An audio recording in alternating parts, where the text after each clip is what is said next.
You've been signed up for the Beauty Olympics, whether you like it or not, whether you think you opted in or not. It doesn't matter because in this world, the way you look greatly affects the way that you're treated. In fact, studies show that women who look well groomed are perceived as more attractive, usually involving wearing makeup, earn up to 30% more. The way that you present yourself and thus perceived affects whether you're hired, promoted, taken seriously in this digital age, whether someone might stop and watch your content. You can say that it's not fair and that it shouldn't matter. To some extent, I agree, but it does. Pretending you have a choice to opt out is an extremely expensive mistake for an ambitious woman to make. But that's only half the problem. The other half is actually how you perceive yourself, your internal perception of your beauty. Because if your looks affect how you feel about yourself, it'll also affect how you show up in the world. Maybe you'll stay mute in a work meeting and hide behind others because you don't like the way that you feel or look in your outfit.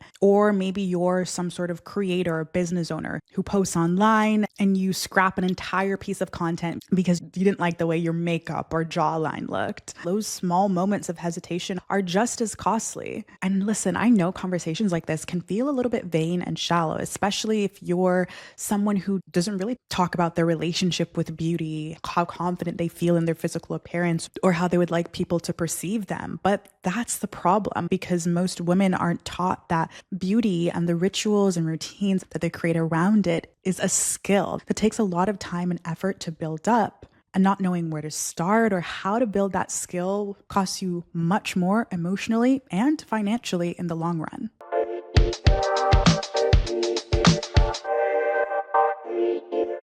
Hello, my name is Danae. Thank you so much for giving me a little piece of your time today.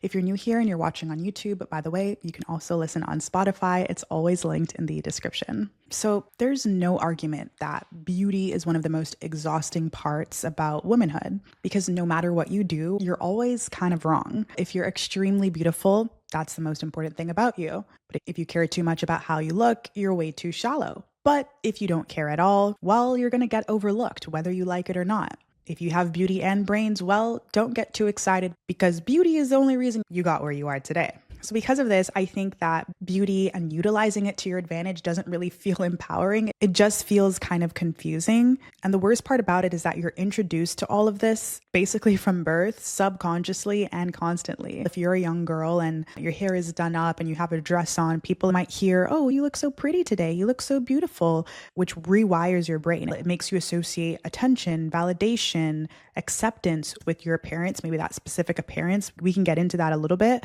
And then further, you see it in ads, you see it on billboards, you go into the girls section, there's makeup.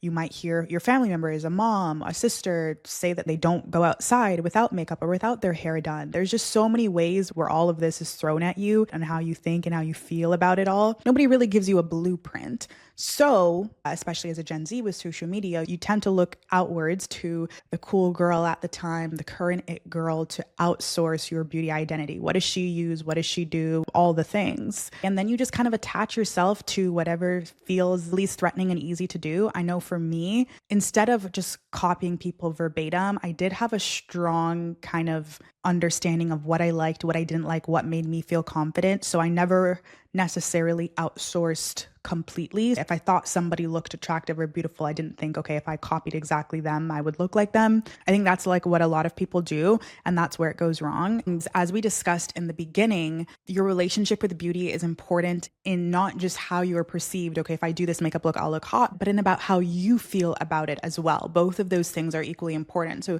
you need to create your own rituals and routine and identity around beauty.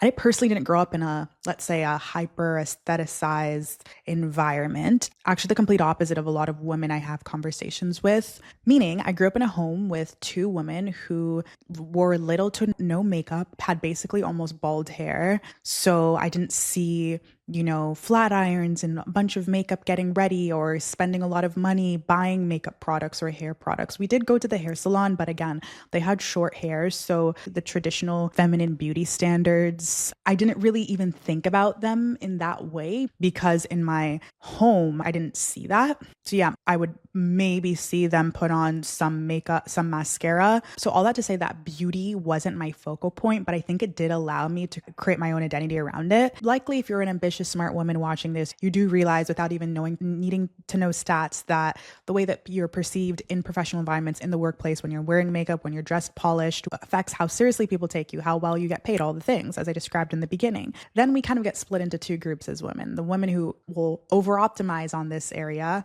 for validation, which is just as bad as opting out or under optimizing and rejecting beauty entirely. And I think both are poor reactions to this thing that's kind of taboo and weird and exhausting, beauty that can be used as a tool in your favor. I like this phrase that Cody Sanchez says when she talks about this topic, which I think probably subconsciously inspired me to talk about this as well, is that you can either be right or you can be rich, meaning you can say, yeah, this is terrible that we have to do this and do this. You have to wear makeup, you have to put on a suit, you have to like wear a blouse and have your hair a certain way. You can be right about that, maybe be mediocre, average, broke, or you can be right or win and play the game. You know, it's up to you, but I like that phrasing. And all of this, there's definitely a beautiful, no pun intended, middle ground. And it starts with understanding the reality of things. Like, first of all, being honest with yourself about how much time you've tried to spend looking better and doing a bunch of different DIY hacks, beauty treatments, investing in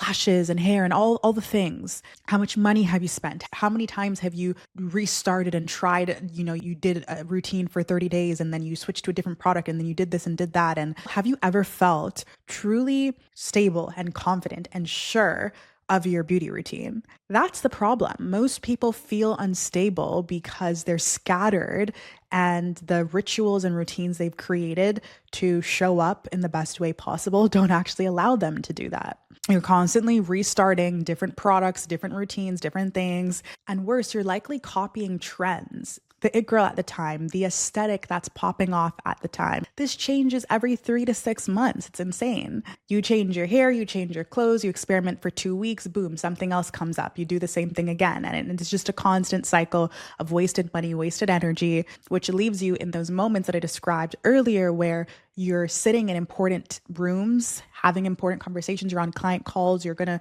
record a video. You have these important things come up and there's a resistance and hesitation because you don't feel good about whatever the thing is. You don't feel good about how you look. And also, you know that you're not being perceived as who you are to your core. Your vessel doesn't represent you. This is important. This is like, I'm going to get into this. So that's what makes things exhausting. We see beauty as this emotional roller coaster that we kind of don't have any control over, rather than something you kind of strategize about and refine and build up as a skill set over time. There's this excerpt from this Substack article that I read. I'll link it in the description.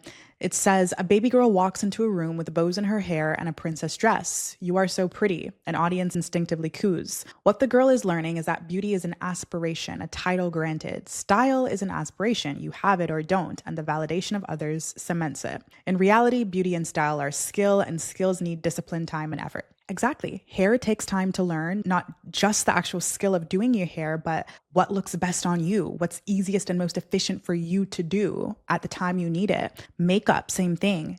Understanding the fundamentals and then learning how to optimize it and make it efficient for you and your daily life. Fitness takes time, finding your gym routine, one that doesn't burn you out, your nutrition. And it's crazy because these are things that you can pay someone a full-time salary just to focus on for you. That's how you know it's a skill that requires a lot of effort. More on that, learning about your proportions and your body type and how you can pair clothing together to not only look good, but feel good and work for your day-to-day life. Learning what colors look good on you. That's actually something I just learned through making videos. Like, the more I make videos, I'm like, wait, I kind of look like I'm glowing when I wear this, but when I wear this, I don't. And it's such an interesting thing that you don't know until you know, or you make effort and time to do it. But we all think this is kind of just something that spawns out of nowhere. It's like, okay, there's a level of genetics, and then after genetics, it's the girls that look effortless are usually just consistent in the routines and rituals they create. Even the prettiest girls with like model faces, whatever, yes, genetics play into it, but guarantee they don't go a night without doing their skincare routine a specific way, or eating specific food that keeps them satiated and gives them enough energy to go to the gym or go on their walks or do whatever they do in their day to day. And this is something that they've built up over time, whether someone showed them the way, an older sister, a mother, or you're like me and didn't have that, so you kind of built it up from the internet. Either way, I've been doing my makeup since I was 11 years old. My mom used to yell at me and tell me to take it off because it looked insane. One of my aunts is the same skin color as me, and she had powder in her car, and I got so addicted to the way that you could just give your face this kind of smooth look, airbrush look with powder, is MAC powder. And that I learned in little moments like that. And I just kept doing different looks. I'm talking here to the ambitious girlies who, whether you're corporate, you're freelance, whatever, if you've just been putting this to the side, there's a very high cost externally for doing that, not in just constantly having to restart and spending money on doing all the things, but in the way that people are potentially perceiving you. But also the internal cost is just as bad. Overthinking, avoiding cameras. I remember when I first started my freelance journey, and I think I got a brand deal to make a video, and it was the first time I recorded from a very specific angle because I wanted to make it all interesting and fun for the brand deal. And when I saw the way that I looked on camera, I was like, from that angle, I was like, that can't be good. And I realized my life would just be so much easier if I liked how I looked from every angle. And I ignored that feeling. And I was very volatile in my perception of self. And it would take so much longer to do literally anything because I didn't like how I looked a lot of the times. And I was re-recording a jillion times. And I didn't know what lighting, yellow light or blue light or soft light looks better. Or I didn't know, okay, what sort of silhouette of clothing looks good, or what makes me look more professional on camera with a client where I'm not worrying about if I have pit stains, because if I have pit stains, I'm not worrying about what I'm thinking, and that's probably not going to make me sign the deal. These little things stack up and cost you more externally and internally. And the thing is, as ambitious women, we treat our business like a skill. We treat fitness like a skill. But for some reason, a lot of us just treat beauty like it's luck, or that it's not something that also needs to be worked on, but is something that you need to build up in repetition, in consistency, in removing what doesn't work, and refining over time, and on and on. So I've been on this journey for a few years now after deciding that I was opted into the Beauty Olympics, whether I liked it or not, and realizing how much it was affecting me both internally and externally. I put in effort to building up my skill in regards to beauty. The way this looks for me is broadly creating my own uniform. And this is from head to toe. So hair to clothing, not just actual clothes, but makeup, nails, all the things. So my baseline is never, oh, I want this new thing, or I want to try a new hairstyle, or I want to get this, I need a jacket for this season. I don't go searching it up on TikTok or looking for some sort of trend it girl to tell me what to get. Instead, my baseline is me. So what does my life look like? What does my day-to-day look like? I live in London. I work from home, but I often go to cafes. I don't have a car, so I'm a tube girl. I walk. I'm on camera a lot of the time. I'm filming YouTube videos, or I'm on calls with my freelance clients, or I'm calls with my She Freelances members. I'm often at lunches, coffee dates, dinners, so interacting with people on a day-to-day. So all of my beauty choices reflect that lifestyle. Usually I'm going from the gym, showering, and I have 20, 30 minutes to eat and get ready, and then go film this video, and then go here, and then go here. It's very fast-paced. So I needed a repeatable makeup routine and hairstyle that I feel confident in, will last me all day long, suits my face, all of the above. So it is no surprise if you just look at all of my thumbnails, I have a middle part. I usually do bouncy blowout curls. I've got the routine down to a T. I know it will take me 15 to 20 minutes to put the pin curls in, set it, do my makeup while I'm eating. It's my makeup is done in a specific way where I know it's going to last me all day. It gives me that extra boost of confidence where I don't like, for example, foundation, because my skin is oily, makes me by the midday, I'm I just want to go home. I feel overstimulated. So I have a powder foundation. And how do I get there? Through trial and error, from using liquid foundation and being midday on a call and feeling gross and not being able to focus. So finding a powder foundation. Now I use that. Same thing with hair. It's okay, I feel confident in a middle part. Middle part frames my face. If I'm going to be on camera, or I'm going to have a meeting or anything important, I feel my best when I show up like this. I experiment and I'll do other hairstyles, but never when it's important. You know what I mean? Again, this is a thinking process that I'm doing, even for my skincare routine. Okay, when I wear makeup, what are the things I do? Okay, I'm enhancing my eyes by wearing mascara. I'm putting the powder foundation because my skin tone isn't exactly even. Okay, maybe we can work on getting our skin tone as more even. So we'll work on hyperpigmentation or, yeah, skin tone texture and all the things with our skincare routine. We're making intentional effort to do so based on the life that we're living and how we want to show up, which also makes you make financially responsible purchases and purchases which will likely last you a long time as well. The way that I think about it as well as is this piece, this makeup, this perfume, all of the above, does it reflect my inner being? Like, this is like my body as a vessel, and it can be used as a representation of me and of my personality and the life that I'm living. So there's elements of me and a lot you can read about a person embedded in how they show up. We know that, right?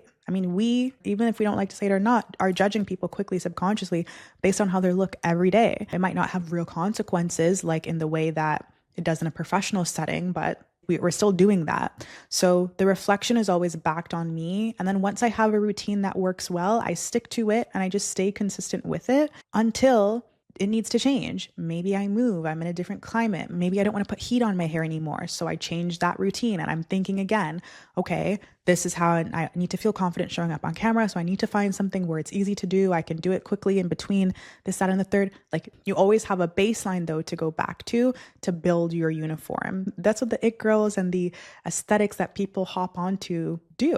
What is their life like and how can I build a look that reflects that life? You become your own it girl or a it girl when you create a uniform that reflects you and how you show up in the world. The goal, in my opinion, isn't to be the most beautiful, but it's to optimize your beauty rituals and routine so it's less exhausting for you and it's working in your favor. So you're getting the benefit of being perceived as more competent, beautiful, etc., but also internally feeling better as well. So you show up more, and then as a cause, having more leverage, making more money. It all comes down to taking the time and effort to learn yourself, customize your vessel for the life that you're living, and stick to a routine consistently until it needs to change. The goal is stabilizing your routines and rituals so you can do it long enough to see the compounding effect in your appearance, but also in how it affects your life. Because if you're not doing that right now, it's probably costing you a lot, and it really doesn't have to. Let me know what your beauty rituals, routines, or thoughts on this conversation overall are in the comments, and we'll talk soon.